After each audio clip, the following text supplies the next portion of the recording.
Hoje, a FPA se reuniu com o vice-presidente Geraldo Alckmin, depois dele participar da feira do MST. Os parlamentares cobraram medidas contra as invasões de terra.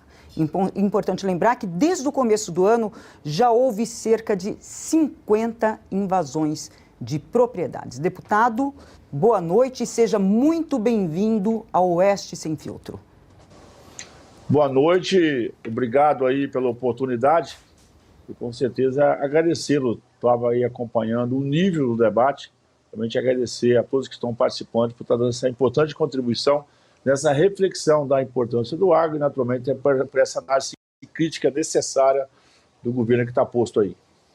Qual foi o resultado dessa reunião com o vice-presidente? Olha, eu digo pela praticidade que às vezes as pessoas me conhecem, eu sou técnico agrícola e o técnico é aquele que tem que, na verdade, resolver o problema de imediato. Eu vou chamar de conversa de bêbado com o delegado. Né? Ele quis dizer muita coisa, não disse nada, não desdisse nada daquilo que disse, naturalmente também não refutou as bobagens que o seu presidente tem falado no nosso dia a dia e se apresentou, na verdade, uma expressão usada nos últimos dias, como ponte. A minha análise que nem para pinguela serve, porque é tão frágil, porque, na verdade, sabe que o vice-presidente não tem nenhum empoderamento político dentro do governo, aliás, não tem governo, porque não tem uma articulação central e não foi dado a ele essa competência, ele não tem legitimidade para poder falar em nome do governo, porque tem um histórico de vida de um lado, e agora, naturalmente, está num campo adiante. E eu digo que as últimas manifestações dele nesse final de semana, por algumas coisas importantes. O primeiro, que ele presidiu o AgriShow, como governador de São Paulo, ele presidiu por vários anos o AgriShow. O presidente dele, né, esculhambou com a maior feira, talvez uma das maiores feiras do mundo, de máquinas, equipamento e tecnologia, que é a AgriShow, e ele não teve a coragem ou a atitude de defender um evento que ele conhece muito bem. O presidente dele, além do Brasil, chamou o agronegócio paulista, associado à AgriShow, de fascista, e ele também não defendeu. Portanto, embora tenha ido lá hoje tentar fazer essa ponte, muito falou e nada disse, porque as palavras dele não têm credibilidade, porque ele gera uma crise de identidade. A minha pergunta é qual é? Esse vice-presidente que no final de semana andou de mãos dadas com esses criminosos do MST, esses que andaram aí esculhambando a política brasileira, ou esse presidente que foi lá hoje parecendo mais um catequista, né, um homem se apresentando como alguém aí, como uma santidade. Isso gera uma crise de identidade, e se é ruim, mostra que, na verdade, o governo não tem nenhuma orientação, porque até os seus dirigentes estão completamente perdidos. Então, o vice-presidente foi lá hoje, a bancada o ouviu, né, mas ele nada enriqueceu daquilo que a gente já esperava. Do nada, para lugar nenhum, essa foi a minha avaliação. Silvio, a sua pergunta? Deputado, boa noite, obrigado pela entrevista. Bom, em relação ao vice-presidente Geraldo Alckmin, eu acho que ele já rasgou a fantasia há muito tempo, né? Quando ele, na verdade, ele retornou a cena do crime junto com os criminosos. Deputado, no início da semana, em relação a essa feira do MST, o senhor afirmou que é um governo que já rompeu as pontes possíveis com o agronegócio, o maior setor da economia brasileira. Eu queria saber se o senhor reafirma isso e se isso é uma posição majoritária da frente parlamentar do agro na Câmara dos Deputados, que é a maior bancada temática do Congresso. O Lula, que retornou à presidência por caminhos obscuros, essa é a verdade, né? O Lula me lembra o Paulo Rossi, né? Alguém que foi tirado da prisão para resolver um jogo, ele era o atleta que poderia cumprir esse papel, enfim, se prestou a isso. E ele fica naquele governo dele, naquela cabeça dele lá de 2002, que ele presidiu o Brasil, que o mundo vivia um boom de commodities, e isso naturalmente teve o crescimento do agro. Muita gente do agro, né, que sem fazer o acompanhamento talvez mais qualificado do momento, tinha aquele Lula na cabeça, que o Lula realmente poderia assumir a presidência, fazer alguma coisa de benefício para o agro. É uma minoria, mas tinha gente até de bem, para te falar a verdade, que se iludiu com essa possibilidade. Mas o Lula, que chega na presidência nesse ano, eu não vou dizer nem que é o Lula em 2002. Para mim, o Lula lá de 80, quando ele parava o ABC com anarquia, com o terrorismo. Né? Ele, na verdade, que chega agora chamado por nós de Barrabás, porque assim é o termo, a gente conhece quando o ladrão é solto, o ladrão mais famoso solto na história é Barrabás. Ele chega, na verdade, raivoso, porque ele sabe que o agro conseguiu a sua independência, isso é muito importante, o agro conseguiu a sua independência, o agro precisa de que o governo pouco atrapalha, e ele chega extremamente raivoso. Tentou fazer algumas pontes, aí ele nomeia como ministro da Agricultura, um ministro que, assim como o governador Alckmin, também mudou o discurso. Quando você pega as falas do ministro da Agricultura, no início do seu mandato, publicado em diversos sites, eu mesmo o enfrentei na Comissão de Agricultura e perguntei, qual ministro que eu vou confiar? Esse ministro aqui que chegou afagando, abraçando, elogiando, reconhecendo a legitimidade do MST, ou esse ministro que, por pressão, vou chamar do campo brasileiro, está mudando o discurso?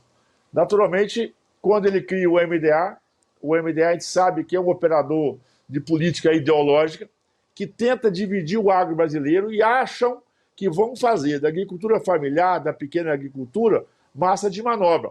Mas já perceberam que esse público também se emancipou. Então, o que sobrou para esse governo? Aqueles que eles construíram a caminhada política. Na campanha eleitoral, o Lula abraçou e reconheceu o MST. O MST, o PT e outros movimentos que eu não vou me alongar aqui, porque até para respeitar outras instituições, cresceram junto. Não, se você olha o surgimento desse movimento, que é um movimento comunista no mundo, ou seja, essa tentativa de destruir a propriedade privada, de tirar a legitimidade da propriedade privada, é um movimento político, ideológico, o mundo todo conhece e sabe o nome dele. PT, MST e essa corja toda surgiram junto. O Zé Rainha, que virou, é um herói, né, dos invasores de terra no Brasil, é capixaba do meu estado. O Zé Rainha, em 97, quando foi julgado e condenado por ter assassinado um vizinho nosso, lá no município de Pedro Canário, no extremo norte capixaba, devido com o sul da Bahia, no dia do julgamento do Zé Rainha, quem estava na porta do fórum pedindo a sua absolvição? O senhor Luiz Inácio Lula da Silva. Não satisfeito, quando o Zé Rainha foi julgado novamente na nossa capital Vitória, em 2000, lá estava o Lula e o PT, das mobilizações de rua, abraçando esse movimento. Portanto, ou seja, eles às vezes brigam lá, brigam cá, mas são irmãos siameses. Fizeram a caminhada política junto. Nós já sabíamos disso. Isso não ia dar certo, porque esses milicianos, né, esses bandidos, esses terroristas, porque quem invade, dependa patrimônio, troca propriedade, abate animais, isso é crime, então são criminosos. O Lula os abraçou na campanha e, naturalmente, eles não têm pudor, não têm caráter.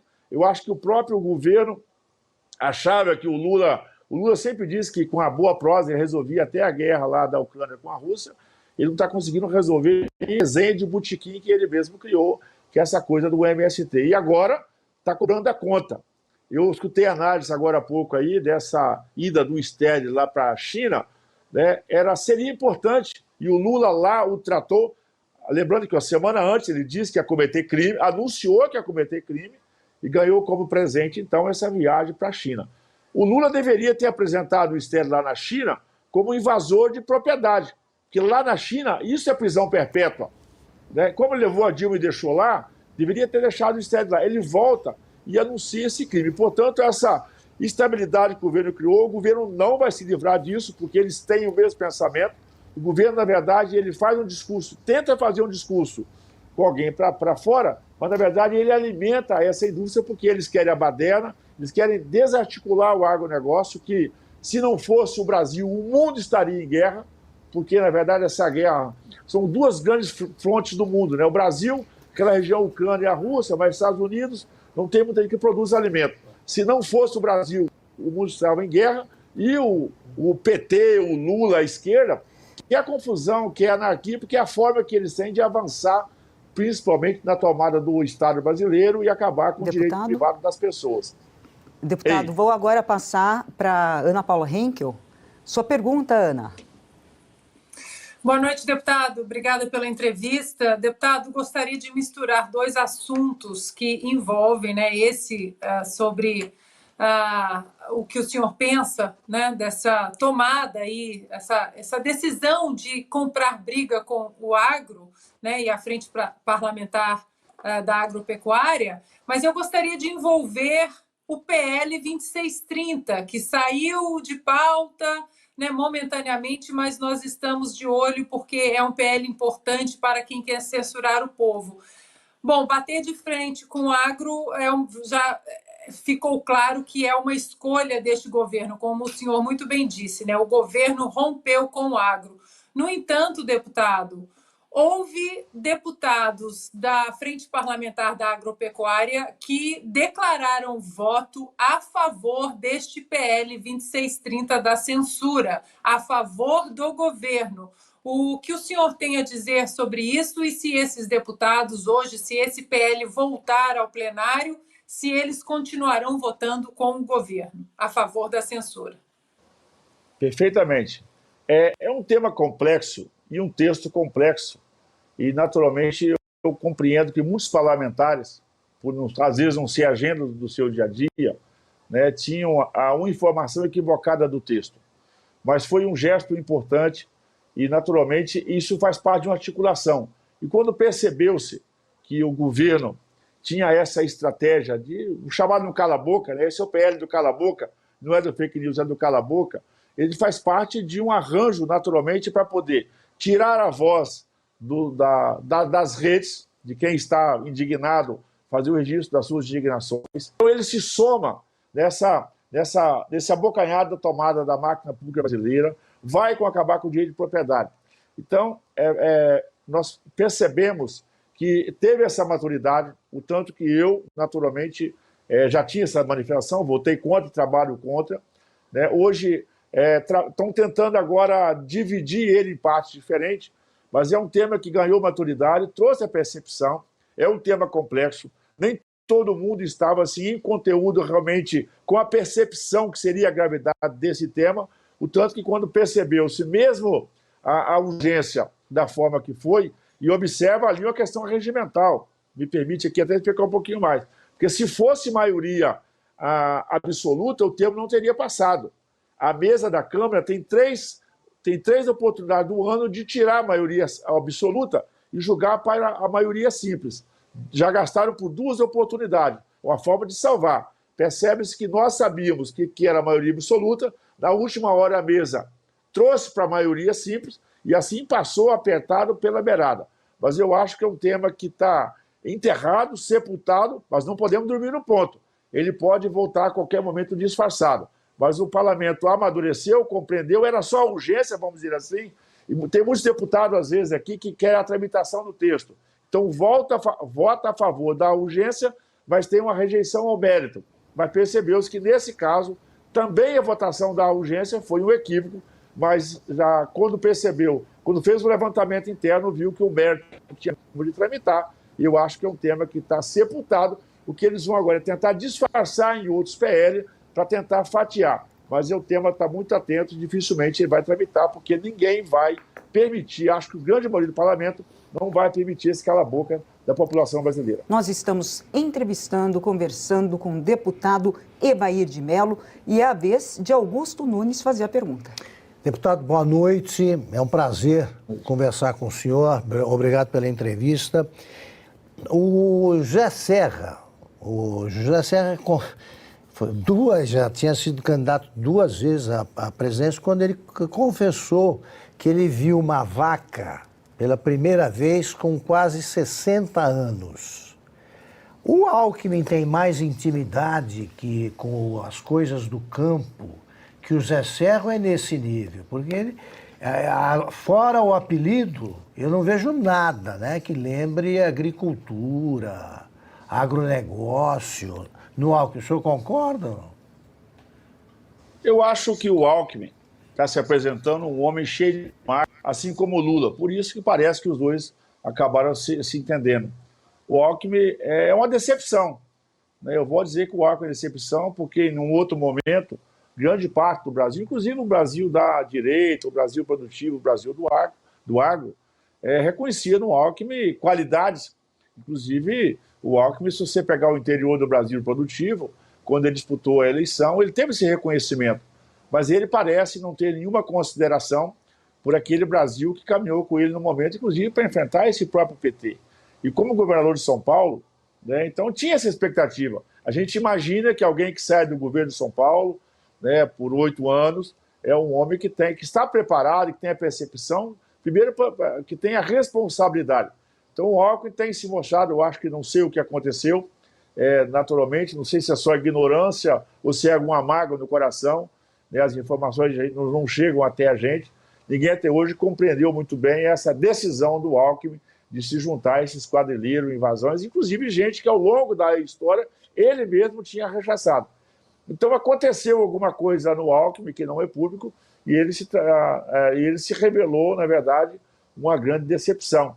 Imaginava-se que, inclusive, né, eu escutei muitos, eu não tinha dúvida, porque quem aceita andar com o PT, realmente, para mim, já não presta. Mas imaginava-se que o Alckmin estaria, e vamos imaginar assim, indo até para um sacrifício, entendendo que se o Lula chegasse a vencer as eleições, ele poderia ser de novo fonte do bom senso, do equilíbrio, cumprindo um papel que, de certa forma, o Zé de Alencar cumpriu lá naquele governo Lula, né? Alguém que estava realmente alinhado com o PT, mas que de vez em quando questionava, debatia, qualificava o debate, fazia o contraditório.